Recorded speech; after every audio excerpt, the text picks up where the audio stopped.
Hey, what's up mga kaballers? Maligayang pagbabalik. Halina't pag-usapan natin ang balitang pagkuha ng Golden State Warriors kay Lauri Markkanen at ang balitang Dallas Mavericks nakabuo ng super team. Tara't pag-usapan natin yan dito sa Basketball Hotshots.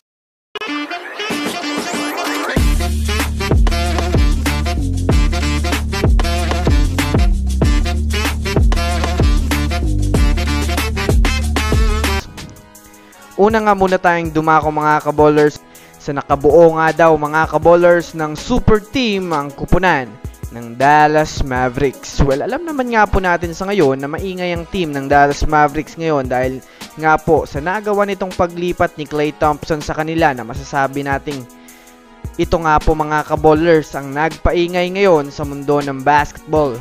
Marami na nga pong mga fans ng Mavs ang excited na makitang maglaro itong sina Luka Doncic, Kyrie Irving at Klay Thompson. Ayon pa nga po mga kaballers sa inilabas na mga komento ng mga analyst, nakabuo nga daw mga kaballers ang Dallas ng super team dahil na rin mga kaballers sa marami nga sila ngayong player na napapakinabangan o mapapakinabangan sa opensa, lalong-lalo na sa 3 points, mapa second unit at sa maging first unit ay parehong malakas mga kaballers. Kaya naman kung susumadayin natin mga kaballers, tumaas nga po ang level ng kanilang lakas ngayon.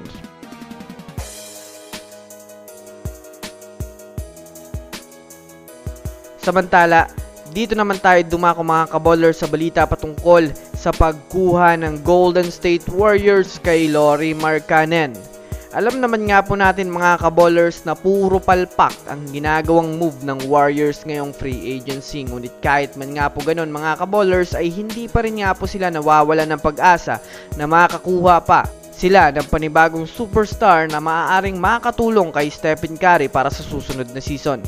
Sa katunayan, continuous nga po mga kaballers ang pagkikipag-communicate ng Warriors sa ibang mga teams at sa mga player na available ngayon sa free agency. Kagaya na lamang mga kaballers sa pag-target nila mga kaballers kay Lauri Markkanen ng Utah Jazz.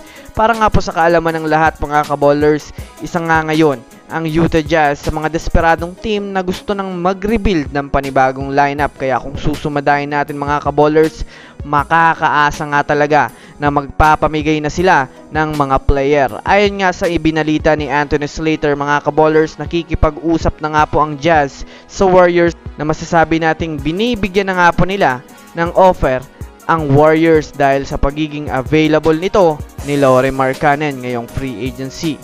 So that's it for today's video mga kaballers. Yan lang ang ating pag-uusapan sa ngayon. Pindutin ang subscribe and hit nyo na rin ang notification bell para sa mga susunod na updates sa mundo ng basketball. Again, this is Basketball Hotshots.